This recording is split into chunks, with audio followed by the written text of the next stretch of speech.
Buenos días, hermanos. Es un tremendo privilegio para mí estar aquí esta mañana y compartir la palabra del Señor con ustedes, lo que el Señor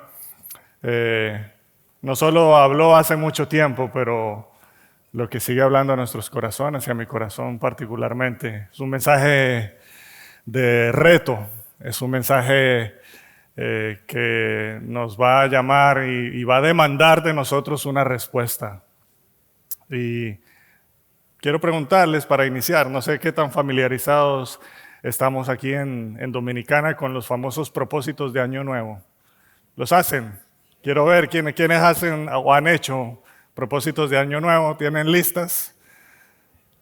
Han hecho listas de propósitos, de metas para el próximo año. Yo quiero hacer esto, quiero llegar a hacer esto, quiero lograr esto.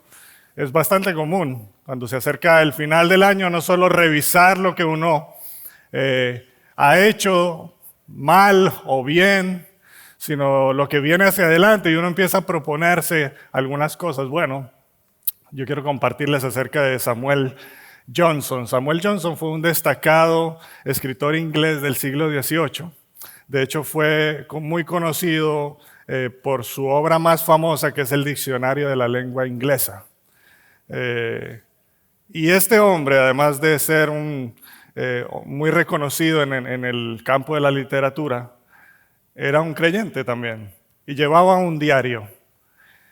Y lo que él escribía en su diario, diferentes cosas, hubo algo que persistió año tras año en su diario. Escucha esto. En 1738, Samuel Johnson escribió en su diario: «Oh Señor, permíteme redimir el tiempo que he pasado en la pereza». Esa fue una de las entradas de su diario. 19 años después, él escribió: «Oh Dios Todopoderoso, permíteme sacudirme de la pereza y redimir el tiempo malgastado en la ociosidad y el pecado mediante una aplicación diligente de los días que me quedan». Y cada año, después de esto, Johnson escribió una y otra vez una variación de esta misma petición o de este mismo propósito que él tenía. Hasta que finalmente en 1775, 38 años después de su primera resolución, él escribió esto: «Cuando reflexiono sobre las resoluciones y enmiendas que cada año tras año he hecho y he roto, me pregunto por qué sigo intentándolo y resolviendo de nuevo». Todos somos Johnson, ¿cierto? Todos somos Johnson. En mayor o menor grado comenzamos el año con mucho entusiasmo. Revisamos el año que pasó y decimos: esto no lo logré, pero el próximo año sí. Todos dijeron que han hecho resoluciones, o muchos. Ahora yo quiero que me ayuden y vamos a hacer un pequeño ejercicio. ¿Cuántos de nosotros hemos fallado en cumplir una resolución de bajar de peso, de hacer ejercicio? Este año sí comienzo a hacer ejercicio. O los niños que están aquí, que quizás dicen: bueno, papi, este año voy a ser más obediente. O voy a tener mejores calificaciones. ¿Cuántos han fallado en el propósito de leer la Biblia en un año? Ahorrar más y gastar menos. Pero así como Johnson, nosotros empezamos muy bien el año, pero rápidamente nos damos cuenta que es fácil caer de nuevo en nuestras viejas costumbres. Ahora, ¿tú quieres saber por qué a nosotros nos resulta tan difícil mantenernos firmes en propósitos o resoluciones de Año Nuevo? Una de las razones por las cuales es tan difícil para nosotros permanecer firmes en estos compromisos, hermanos, es porque nosotros queremos comenzar por las ramas en lugar de ir a la raíz. Y algunos ya escucharon esta ilustración que la compartí un miércoles, pero creo que vale la pena repetirla porque ilustra muy bien este punto. Imagínate que tú tienes un árbol de manzanas en el patio de tu casa. Pero ese árbol de manzanas da unas manzanas muy pequeñas, verdes y amargas. Y tú estás resuelto a que eso va a cambiar. Ese árbol no va a seguir igual. Así que entonces tú vas al árbol, arrancas todas las manzanas verdes, agrias y pequeñas, las tiras y te vas al supermercado y compras 2 docenas de manzanas rojas, grandes y dulces. Y vas decidido a tu casa que esa situación va a cambiar, ahora sí. Así que agarras todas las manzanas que compraste en el supermercado y las empiezas a engrapar a las ramas del árbol. Y tú terminas y te sientes satisfecho porque el árbol ahora luce muy bonito. Pero tú sabes que a los pocos días, ¿cómo van a estar esas manzanas? ¿Por qué crees que pasa eso? Porque tú pusiste mucho esfuerzo, sí, pero te enfocaste en cambiar el fruto que estaba afuera, pero ignoraste que el verdadero problema estaba en la raíz. Y si la raíz está enferma, el fruto va a estar enfermo. Así que cuando tú y yo nos proponemos bajar de peso, ahorrar dinero, o ser más obedientes, o hacer otras cosas que son muy buenas, el problema es cuando tú y yo nos enfocamos en cambiar comportamientos externos, pero el corazón sigue igual. Eso es como cambiar las manzanas del árbol en nuestra ilustración. Y esa fue una de las más fuertes críticas que Jesús le dio a los fariseos en su tiempo. Tú sabes cómo Jesús fue de duro al hablarle a ellos, y una de las acusaciones más fuertes que Jesús le hizo a ellos es que les dijo: ustedes son sepulcros blanqueados, porque por fuera se ven lindos, blancos, pero por dentro están llenos de inmundicia. Wow. Y por eso Él les dijo en Mateo 23, limpia primero lo de adentro del vaso y del plato para que lo de afuera también quede limpio. Por eso Jesús llama nuestra atención para que nosotros pongamos en orden nuestro corazón antes de preocuparnos por nuestros comportamientos. Porque tú y yo podemos tener cuerpos muy saludables, tú y yo podemos leer la Biblia en un año, tú y yo podemos tener vidas muy organizadas, calificaciones muy altas, ser muy obedientes, pero si tu corazón está lejos de Dios, todo eso es en vano. Y el apóstol Pablo entendía esa prioridad. Y por eso es que cuando él oraba por los creyentes a los que les escribía, dime tú cuándo escuchaste a Pablo orar para que mis hermanos sean más organizados o lleven vidas más saludables, ¿no? En Efesios capítulo 3 nosotros encontramos una de las oraciones más profundas de Pablo, donde él ¿qué pide por ellos? Que sean fortalecidos en su ser interior por el Espíritu de Dios, que habite Cristo por la fe en sus corazones y que ellos puedan comprender la inmensidad, la profundidad, la altura, la anchura del amor de Cristo. Hermano, esa es una oración que apunta al corazón. Ese es un propósito que vale la pena seguir. Y Pablo sabía que si los creyentes conocían a Dios profundamente, pues eso transforma todo, hermano.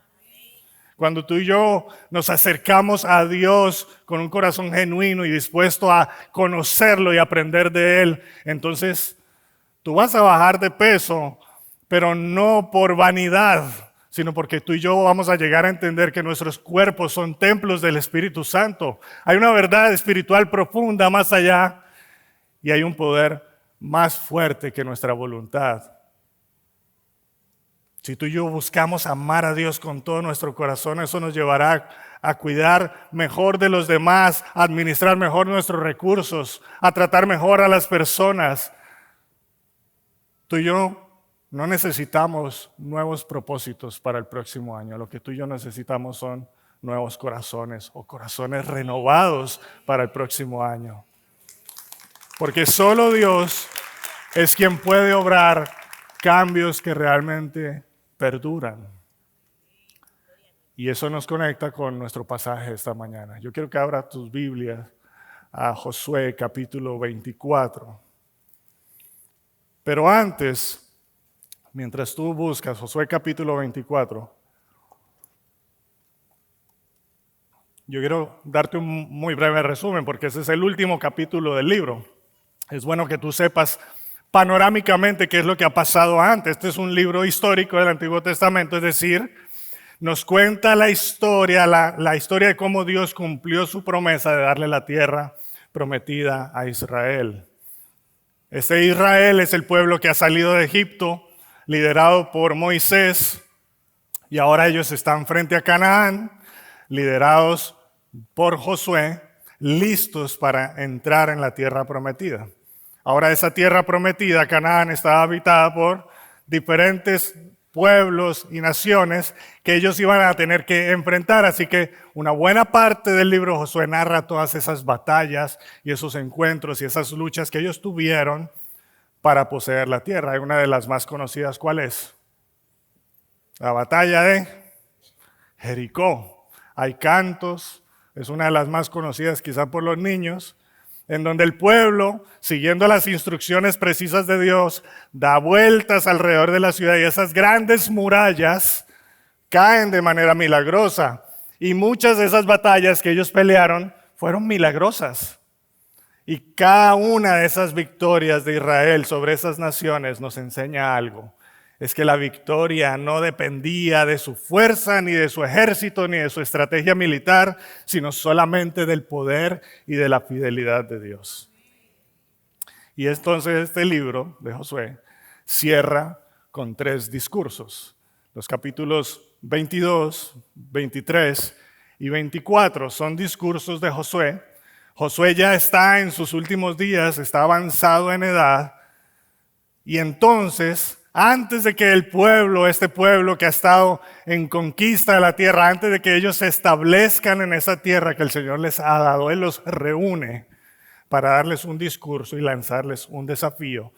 Y yo sé que ustedes han escuchado este desafío, de hecho, puede ser que lo tengan impreso en sus casas, en algún cuadro, o lo hayan visto en algún lado. Josué capítulo 24, versículo 15. Y si no les parece bien servir al Señor, escojan hoy a quién han de servir. Si a los dioses que sirvieron sus padres que estaban al otro lado del río, o a los dioses de los amorreos en cuya tierra habitan, pero yo y mi casa serviremos al Señor. Israel estaba frente a una nueva etapa en su peregrinaje. Ellos iban a establecerse en la tierra que tanto habían anhelado. Y esa ocasión sirvió como una oportunidad para que ellos reflexionaran, recordaran algunas cosas, pero especialmente que tomaran una decisión. Y nosotros, como decía el pastor Luis al inicio, estamos al final de un año, al inicio de otro, y es una excelente ocasión para que tú y yo recordemos cosas, pero especialmente hacer lo mismo que hizo Josué con el pueblo. Es un llamado a tomar una decisión. Antes de que empiece el 2025, hermano, tú y yo necesitamos tomar una decisión importante. Y por eso el sermón esta mañana se titula de esa manera: escoge hoy a quién tú vas a servir. Piensa nuevamente en la lista de propósitos que tú tienes, ya sea que la tengas escrita para el próximo año o algo que tú te hayas propuesto quizás en ocasiones anteriores. Pero piensa por un momento, ¿qué tipo de propósitos y metas tú tienes en esa lista? Pero más importante aún es, ¿qué dice esa lista de ti? ¿O qué es lo que tú estás buscando cuando tú ves esa lista de propósitos? Esa lista revela mucho de tus anhelos. ¿Y en dónde está tu corazón? ¿Qué hay detrás de esos propósitos? O si tomamos las palabras de Josué, Mira esa lista y pregúntate a quién vas a servir este año que viene.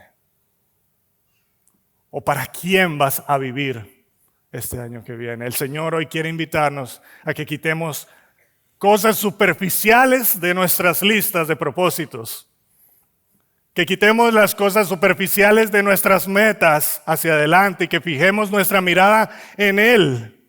El Señor hoy nos invita a que renovemos nuestro compromiso de adoración y servicio a Él en el poder del Espíritu Santo. Así que si tú y yo vamos a hacer eso, ahora que nos adentramos a Josué, capítulo 24, yo quiero invitarte a que veamos 3 cosas. La primera es que recordemos la gracia de Dios. Esa es la invitación que Josué nos hace. Recordemos la gracia de Dios. La segunda es que respondamos a la gracia de Dios. Y por último es que descansemos en la gracia de Dios. Así que leamos entonces, hermanos, los primeros versículos de Josué capítulo 24. Entonces Josué reunió a todas las tribus de Israel en Siquem. Llamó a los ancianos de Israel, a sus jefes, a sus jueces, a sus oficiales, y ellos se presentaron delante de Dios. Y Josué dijo a todo el pueblo: así dice el Señor, Dios de Israel. Al otro lado del río habitaban antiguamente los padres de ustedes, es decir, Taré, padre de Abraham, y Nacor, y servían a otros dioses. Entonces tomé a Abraham, padre de ustedes, del otro lado del río, y lo guié por toda la tierra de Canaán, multipliqué su descendencia y le di a Isaac. A Isaac le di a Jacob y a Esaú le di el monte de Seir para que lo poseyera. Pero Jacob y sus hijos descendieron a Egipto. Entonces envié a Moisés y a Aarón y herí con plagas a Egipto conforme a lo que hice en medio de él. Después los saqué a ustedes. Saqué a sus padres de Egipto y llegaron al mar, y Egipto persiguió a sus padres con carros y caballería hasta el mar Rojo, pero cuando clamaron al Señor, Él puso tinieblas entre ustedes y los egipcios e hizo venir sobre ellos el mar que los cubrió. Sus propios ojos vieron lo que hice en Egipto y por mucho tiempo ustedes vivieron en el desierto.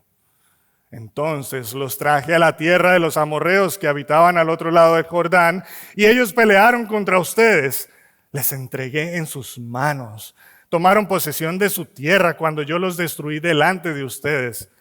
Después Balac, hijo de Zippor, rey de Moab, se levantó y peleó contra Israel y mandó a llamar a Balaam, hijo de Beor, para que los maldijera, pero yo no quise escuchar a Balaam. Y él tuvo que bendecirlos a ustedes y los libré de su mano. Ustedes pasaron el Jordán, llegaron a Jericó.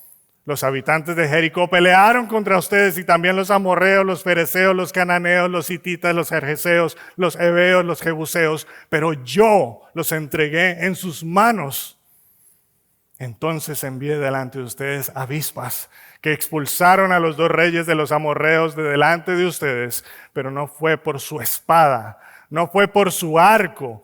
Yo les di a ustedes una tierra en que no habían trabajado, ciudades que no habían edificado y habitan en ellas, de viñas y olivares que no plantaron, comen. ¿A quién le está hablando Josué? Josué le está hablando al pueblo de Israel, lo leímos en el versículo 1. Si tú piensas por un momento, ese es el pueblo que acaba de vivir toda la etapa de la conquista. Ellos sabían muy bien todo lo que Josué les está recordando. Puede ser que varios de ellos hubiesen sido los mismos que pelearon en algunas de esas batallas. Ellos conocían muy bien la historia desde Egipto y de cómo el Señor los liberó. ¿Por qué Josué toma tiempo para volver a repetir esa historia en su discurso? Yo no creo que Josué está tratando de traer a la memoria algo que ellos ya conocen. Ellos ya saben todo eso. Es imposible olvidar eventos tan portentosos y tan impresionantes como los que ellos vivieron. Ellos lo sabían. Yo creo que lo que Josué está tratando de hacer es mostrarles su orgullo.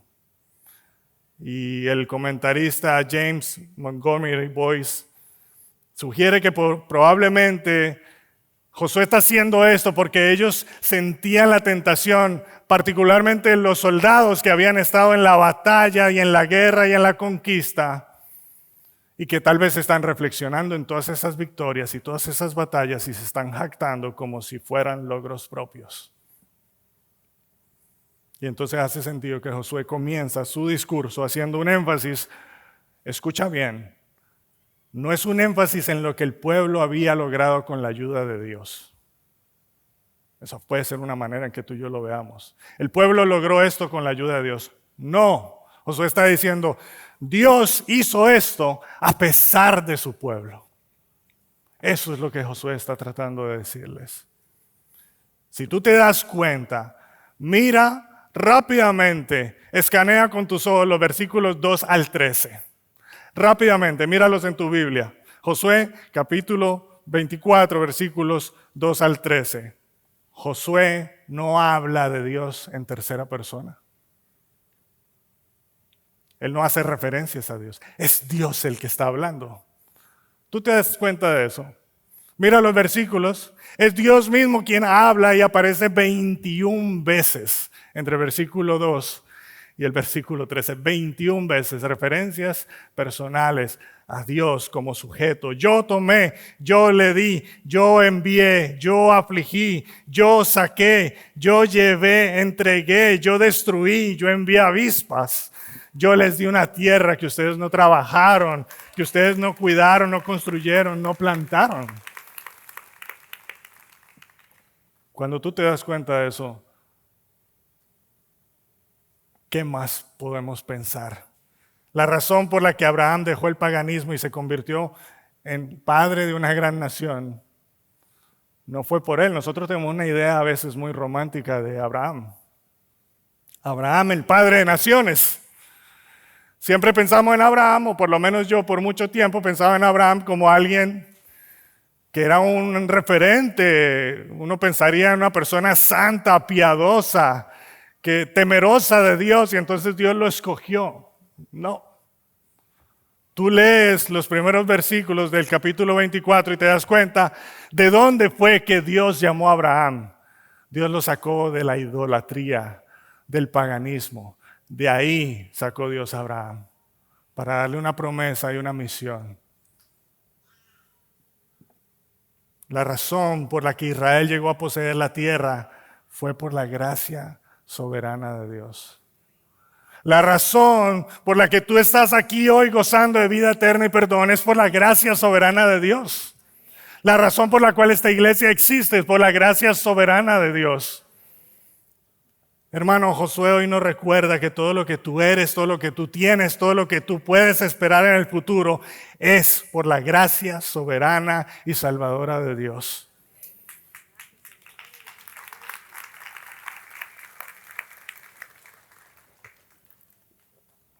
Josué no trata sobre la batalla de Israel contra los cananeos. Trata sobre la batalla y el plan de Dios a favor de su pueblo. Y de la misma manera, hermano, tu vida no trata acerca de ti. No son tus planes y no es tu historia. No son tus logros y tus victorias. Tú y yo hacemos parte de la historia de Dios. Y Él nos lo ha recordado múltiples veces. Mira su palabra. Salmo 100, sepan que Él, el Señor, es Dios. Él nos hizo, no nosotros a nosotros mismos. Pueblo suyo somos, ovejas de su prado. Porque ninguno de nosotros vive para sí mismo y ninguno muere para sí mismo. Pues si vivimos, para Dios vivimos, y si morimos, para el Señor morimos. Por tanto, ya sea que vivamos o que muramos, del Señor somos. Primero, los corintios no saben que su cuerpo es templo del Espíritu Santo que está en ustedes, el cual tienen de Dios, y que ustedes no se pertenecen a sí mismos, porque han sido comprados por un precio. Por tanto, glorifiquen a Dios en su cuerpo y en su espíritu, los cuales son de Dios. Hermanos, si esto es verdad, y lo es, y si tú lo crees, entonces, ¿cuál va a ser tu respuesta a Dios? Si tú y yo reconocemos, y si tú y yo hoy nos dedicáramos a hacer memoria, ¿de dónde te sacó Dios? ¿De qué es lo que el Señor ha hecho por ti durante todos estos años? De cómo Él te ha guardado, cómo Él te ha provisto, cómo Él te ha sostenido, cuántas veces te ha perdonado, cómo ha sido paciente y amoroso contigo. Cuando tú miras todo eso hacia atrás en tu propia vida, ¿cuál puede ser tu respuesta? ¿Cómo es que tú vas a responder? Bueno, Josué le recordó al pueblo la gracia de Dios, pero también les dijo, yo demando de ustedes hoy una respuesta al Señor. Y por eso es que ustedes miran el versículo 14 y hay un cambio en el discurso. Quiero que lo veas conmigo. Ahora, pues, dice Josué, teman al Señor y sírvanle con integridad y con fidelidad. Si tú y yo recordamos la gracia de Dios, esa gracia merece una respuesta. Y Josué dice, esa respuesta es una vida entregada y devota al Señor. Por eso ese pues o ahora pues es justamente eso. Él está diciendo, con base en todo lo que yo les acabo de decir, con base en todo lo que ustedes han vivido, ahora lo que se espera de ustedes es esto. La pregunta es, ¿qué tipo de respuesta daremos? Según Josué hay al menos 3 características de la respuesta que el Señor espera de nosotros. Primero, nuestra respuesta es lógica. Segundo, nuestra respuesta es exclusiva. Y tercero, nuestra respuesta es o debe ser genuina. Primero es lógica, por lo que acabamos de decir. Hermano, ¿qué otra respuesta puedes darle tú al Señor creador del cielo después de todo lo que ha hecho por ti? Sería ilógico, sería absurdo que tú y yo, viendo el despliegue de su gracia, por eso es que Pablo le habla a los romanos, durante 11 capítulos, él les dice la profundidad y la oscuridad de nuestro pecado. La espiral descendente, ¿dónde estábamos? Nos habíamos olvidado de Dios, habíamos sido rebeldes. Y el capítulo 12, él dice, ¿cómo comienza? Por tanto, hermanos, les ruego por las misericordias de Dios que presenten sus cuerpos como sacrificio vivo, santo, aceptable a Dios, que es el culto racional de ustedes. En otras palabras, Pablo demanda una respuesta de los cristianos en Roma y de nosotros ante la gracia y la misericordia de Dios desplegadas. Porque es imposible que tú y yo reconozcamos el carácter y la obra de Dios en nuestras vidas y que sigamos viviendo igual. Es imposible, es ilógico. Por eso nuestra respuesta al Señor debe ser una lógica. La lógica es, claro, tú hiciste todo esto por mí. Mi respuesta es, aquí estoy, como cantábamos. Quiero servirte, quiero seguirte. Pero Josué dice, pero tu respuesta también debe ser exclusiva. Y por eso él les continúa diciendo, versículo 14 y 15, quiten los dioses que sus padres sirvieron al otro lado del río y en Egipto, y sirvan al Señor. Y si no les parece bien servir al Señor, escojan hoy a quién han de servir, si a los dioses que sirvieron sus padres, que estaban al otro lado del río, o a los dioses de los amorreos, en cuya tierra habitan, pero yo y mi casa serviremos al Señor. Ahora yo quiero que nos detengamos ahí un momento. Porque hay que entender bien qué es lo que Josué está diciendo aquí. Él está diciendo, quiten los dioses de sus padres. ¿Cómo es posible? Quiten los dioses de su padre. ¿Cómo es posible que el pueblo que vivió la liberación milagrosa de Egipto, que vio las plagas, que el Señor abrió el mar, después que entran a la tierra, que empiezan a conquistarla y se dan cuenta evidentemente que no es por su fuerza, sino que es por el poder de Dios? El pueblo que fue sostenido en el desierto, todos los milagros que el Señor había hecho por ellos. Quiten los dioses de sus padres en medio de ustedes. ¿Tú me estás diciendo, Josué, que este pueblo aún sigue aferrado a los ídolos que sus padres sirvieron en el pasado? Eso es increíble. Es increíble pensar que todo lo que este pueblo vivió en primera fila, y ellos todavía tenían dioses de sus padres, estaban aferrados a dioses, a ídolos. Pero antes de que agarremos piedras y se las lancemos a Israel, yo quiero que tú pienses esto.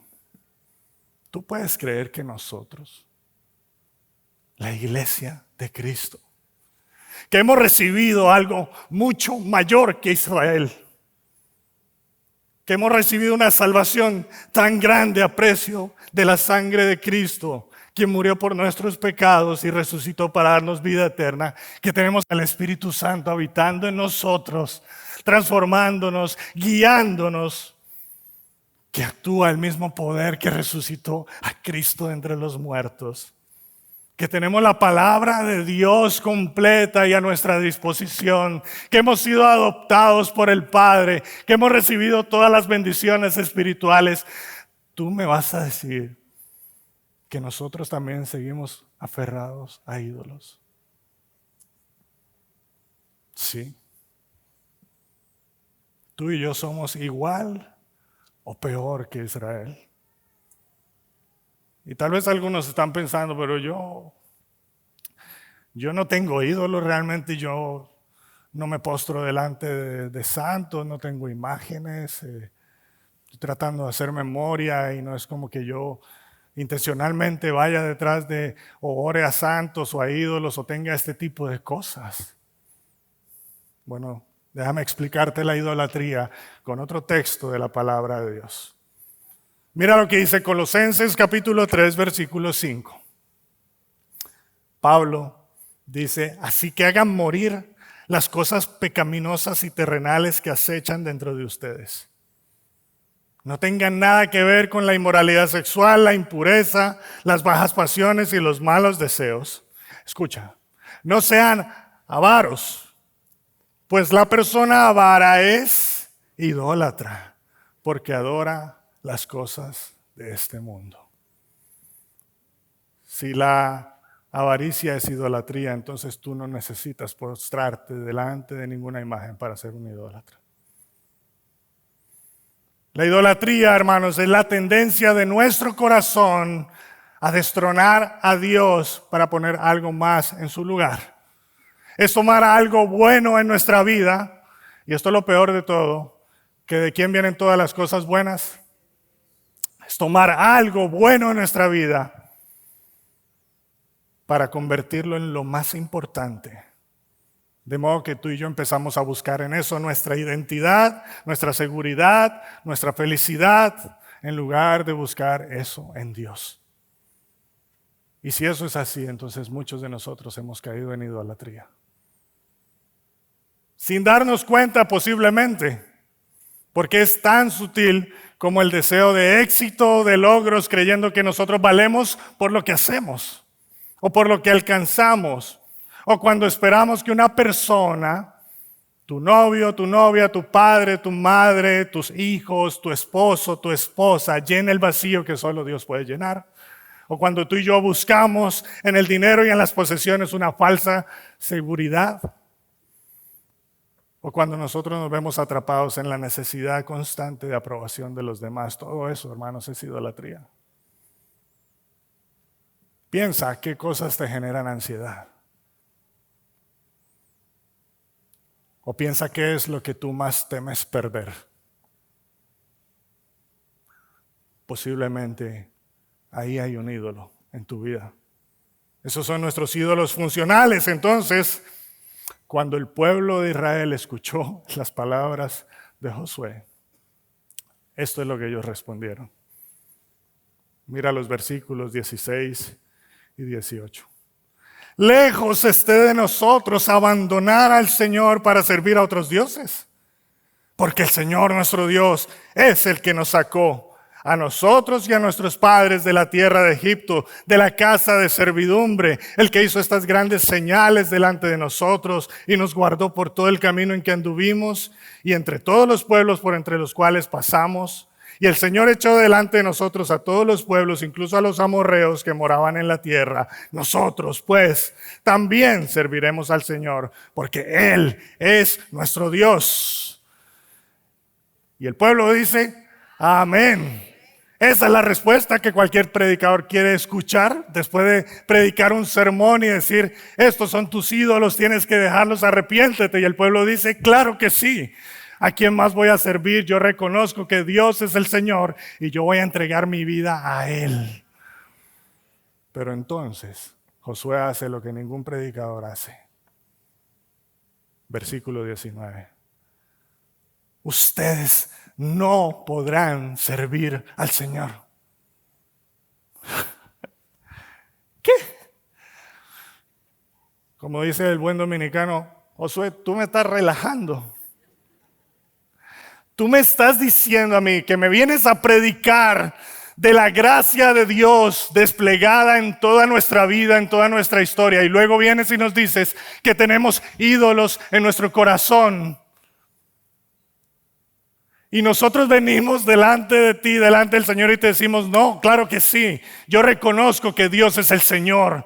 Yo quiero servirlo. Así como tú dijiste, mi casa y yo serviremos al Señor, nosotros también vamos a servir al Señor. Pero ahora tú me vienes a decir que no podemos servir al Señor.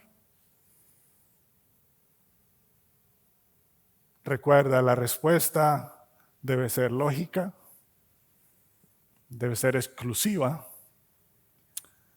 Y la tercera es que la respuesta debe ser genuina.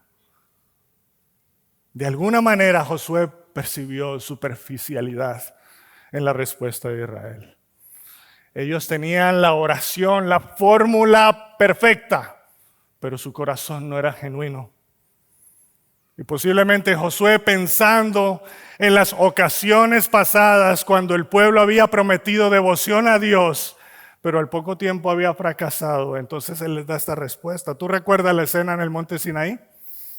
Éxodo capítulo 24, mira, después de que ellos escucharon las palabras de Dios, ellos respondieron y dijeron, haremos todas las palabras del Señor. Y poco tiempo después, Éxodo capítulo 32, ¿qué es lo que el pueblo está haciendo? Un becerro de oro. Este es tu Dios, Israel, que te ha sacado de la tierra de Egipto. Si tú y yo nos vamos al Nuevo Testamento, encontramos algo similar. Juan capítulo 13. Pedro le dice a Jesús, Señor, yo te seguiré a donde quiera que tú vayas, yo daré mi vida por ti. Pero tú y yo sabemos que ese mismo Pedro fue el que terminó negándolo y abandonándolo en el momento más difícil. Antiguo Testamento, Nuevo Testamento. Pero hoy, hermano, tú y yo somos Israel. Tú y yo somos como Pedro. Tú y yo hemos hecho promesas al Señor. Y hemos respondido que lo serviremos y que nos entregaremos a Él y que viviremos de una manera devota a Él. Pero nos damos cuenta con el paso del tiempo que eso fue un compromiso superficial. Por eso William Gurnall, un pastor puritano inglés del siglo XVII, dijo, la santidad no consiste en ráfagas de fervor, sino en un caminar constante con Dios. La santidad no consiste en ráfagas de fervor, sino en un caminar constante con Dios. Porque muchas veces nuestra respuesta al Señor ha sido de una obediencia legalista, una obediencia que dice, sí, serviré al Señor, pero nuestra intención es ganarnos su favor.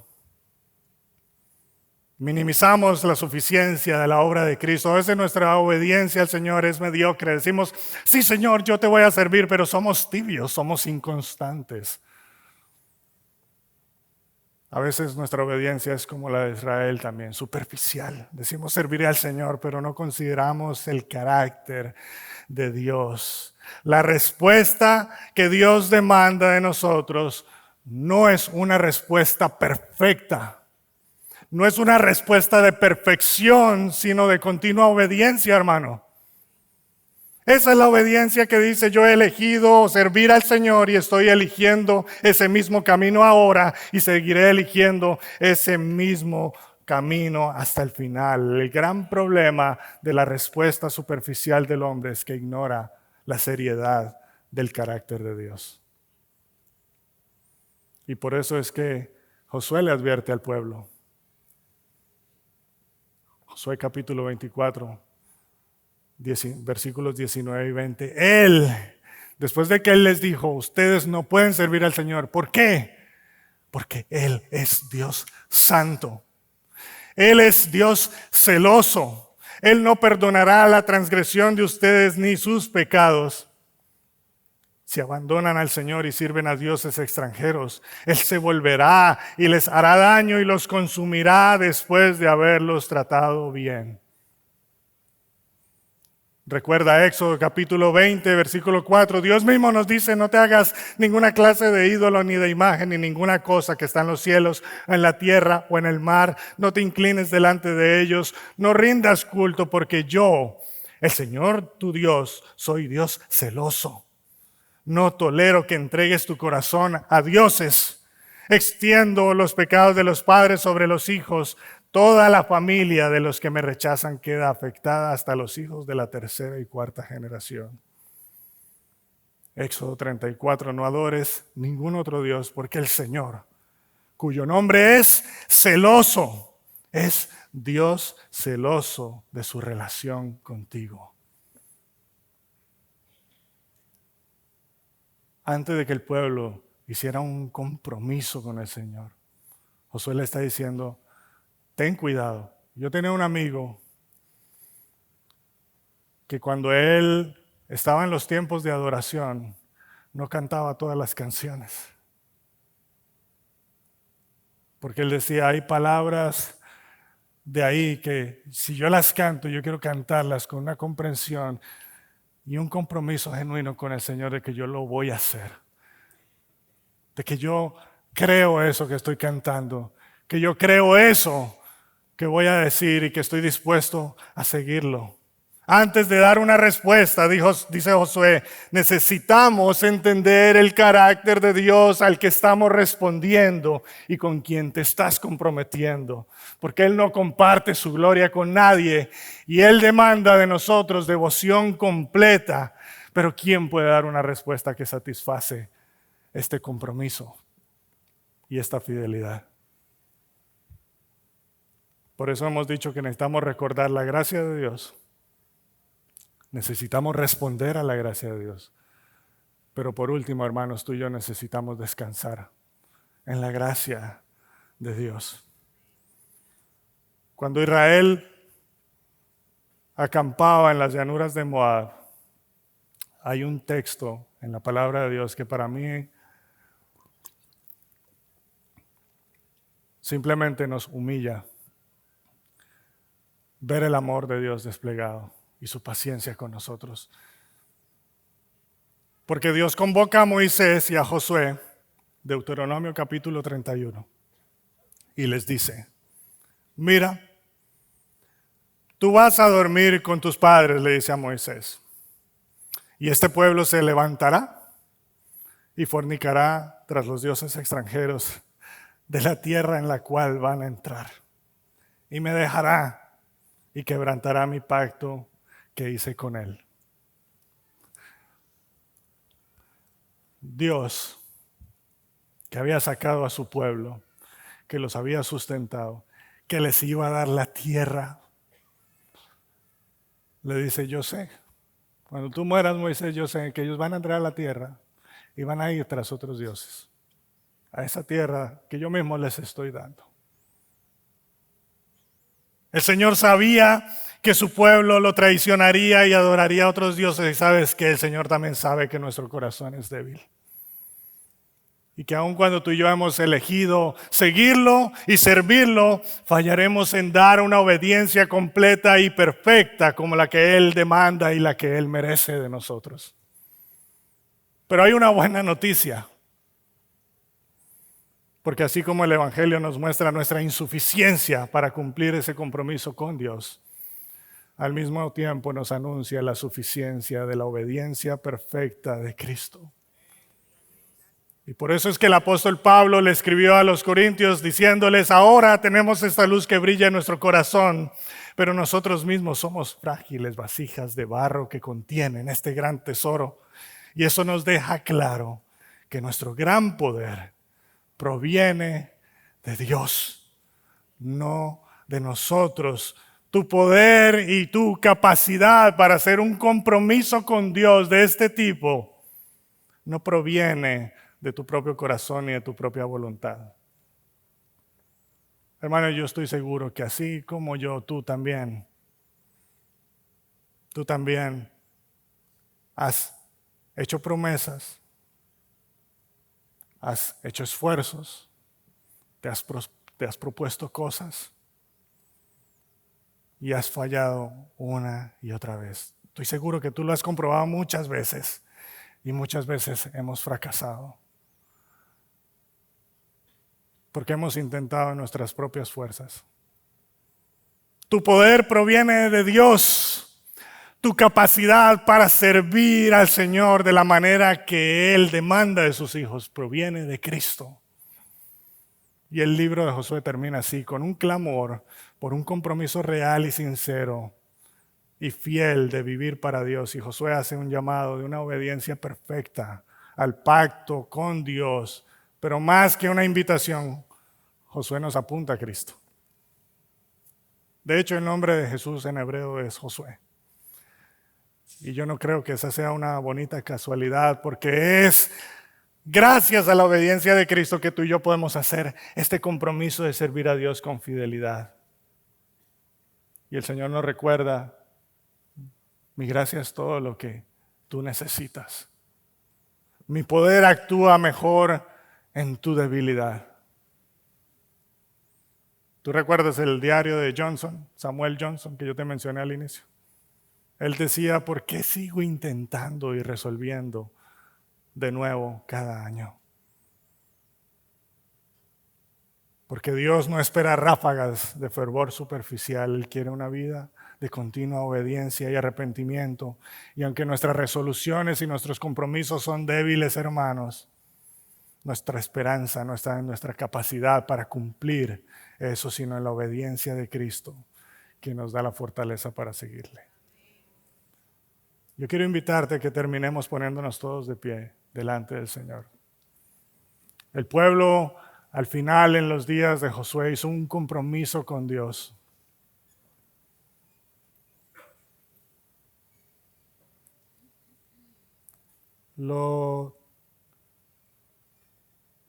La bendición que tenemos en Cristo de obedecer se contrasta con lo terrible de nuestra propia naturaleza. Josué termina en el capítulo 24 y tú pasas un par de páginas hacia adelante y nos encontramos en el libro de los jueces.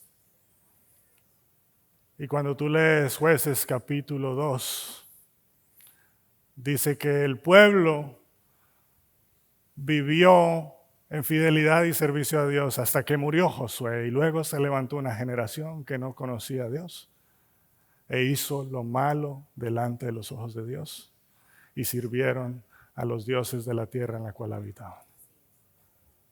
Esa es nuestra naturaleza. Eso es lo que somos nosotros, débiles, con un corazón inclinado hacia el pecado, tentados, rodeados de ídolos. Pero no podemos olvidar que nuestra fortaleza y nuestra capacidad para poder seguir adelante, fieles al Señor, no está en tus fuerzas, no está en tu capacidad. Está en el poder que Dios nos ha dado para seguir. Yo quiero que cierres tus ojos ahí un momento.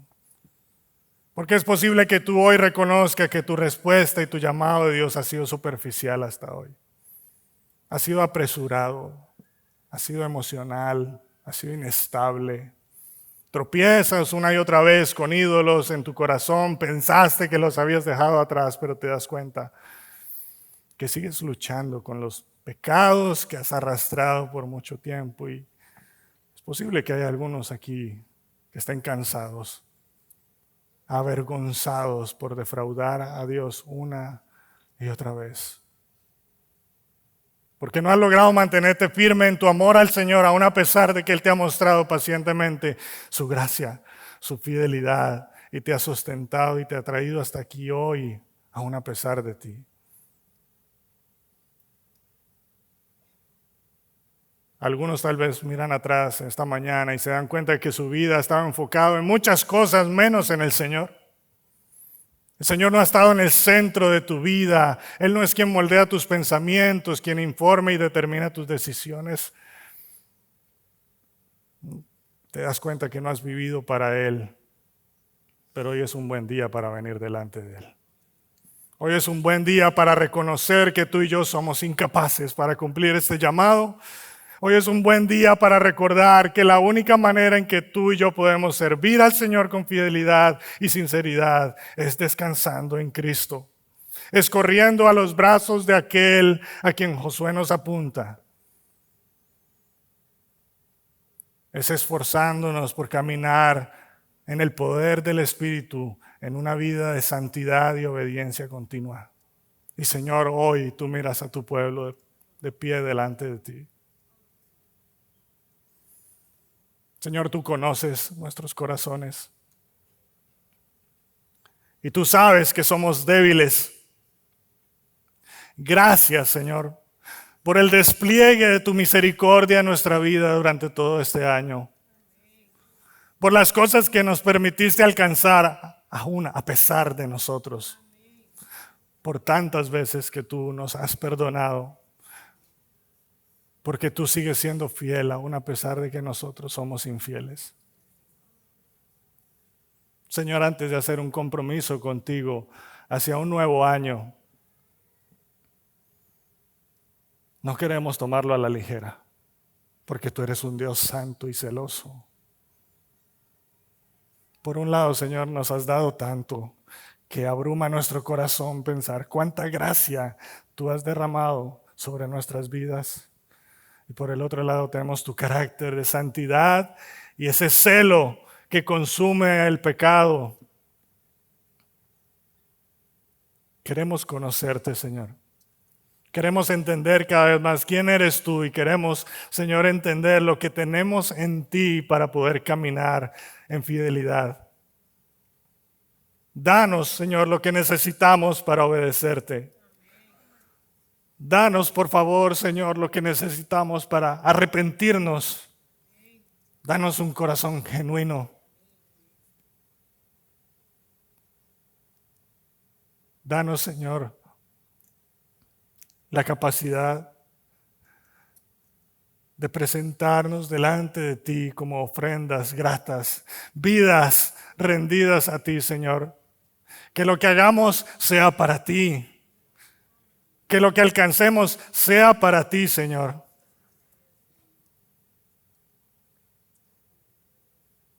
Padre, obra por tu poder, el poder del Espíritu que habita en nosotros, para que este próximo año sea un año en donde podamos decir, tú estuviste con nosotros. Crecimos en el conocimiento tuyo, crecimos en santidad. Crecimos en nuestra fidelidad a ti. Ayúdanos a dejar a un lado esas cosas superficiales por las cuales muchas veces nos distraemos. Y ayúdanos a poner la mirada en la meta y en ti, los ojos puestos en ti, Señor. Te lo pedimos en Cristo Jesús. Amén. Gracias por acceder a este recurso. Espero que haya sido de gran bendición para tu vida. Te sugiero que te suscribas a este canal de forma que tú puedas recibir notificación la próxima vez que hayamos subido un nuevo recurso que pueda servirte de instrucción y bendición.